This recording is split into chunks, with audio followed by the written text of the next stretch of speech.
তো বন্ধুরা 2025 সালে যে সমস্ত ছাত্রছাত্রী মাধ্যমিক এবং উচ্চ মাধ্যমিক পরীক্ষায় পাস করে ভালো নম্বর পেয়েছে তারা কোন স্কলারশিপটা পাবে সেটা আমি এই ভিডিওতে প্রথম থেকে লাস্ট পর্যন্ত জানাবো।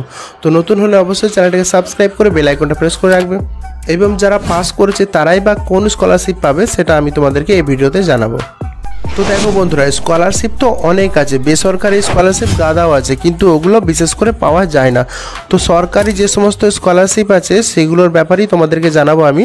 সরকারি কোন স্কলারশিপগুলো তোমরা পাওয়ার যোগ্য সেটার মধ্যে তিনটে বিশেষ যেটা হচ্ছে, একটা হচ্ছে নবান্ন স্কলারশিপ, 2 নম্বর হচ্ছে স্বামী বিবেকানন্দ স্কলারশিপ, 3 নম্বর হচ্ছে SC ST OBC স্কলারশিপ।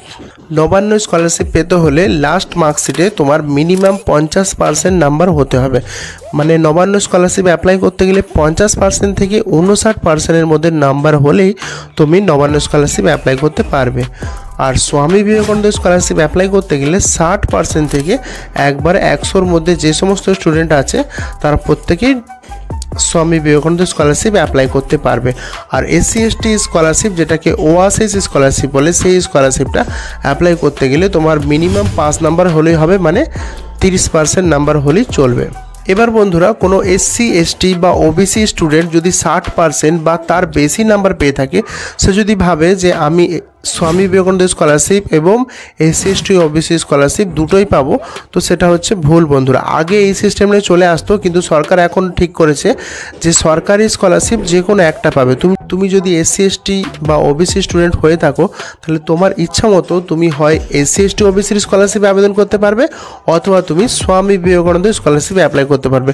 তো নিশ্চয়ই স্বামী বিবেকানন্দ স্কলারশিপের টাকাটা বেশি পাওয়া যায়, তো সবাই ওটাই অ্যাপ্লাই করবে। আর যদি তোমার নাম্বার 50%-এর কম থাকে, তো নিশ্চয়ই তুমি SC ST স্কলারশিপটা অ্যাপ্লাই করবে, নবান্ন বা স্বামী বিবেকানন্দ করতে পারবে না।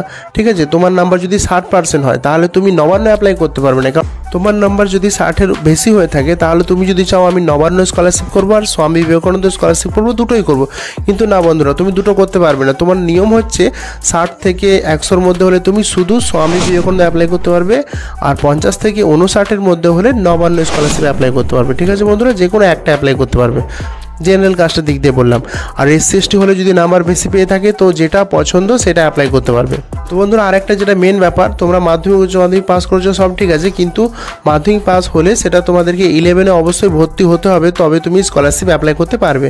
আর যদি উচ্চ মাধ্যমিক পাস করে থাকো তাহলে কলেজে অবশ্যই তোমাকে ভর্তি হতে হবে, তারপরে তুমি স্কলারশিপটা পাওয়ার যোগ্য হবে, না হলে কিন্তু তুমি স্কলারশিপ পাবে না। এছাড়াও কোন কোন ইম্পর্টেন্ট ডিটেলসগুলো লাগবে সেটা ব্যাপারগুলো তোমাদেরকে লক্ষ্য রাখতে হবে, সেটার আমি একটা ডিটেলস দিয়ে দিচ্ছি, সেটা তোমরা স্ক্রিনশট করে রাখবে, ভবিষ্যতে ওটা অবশ্যই কাজে লাগবে স্কলারশিপ আবেদন করার সময়।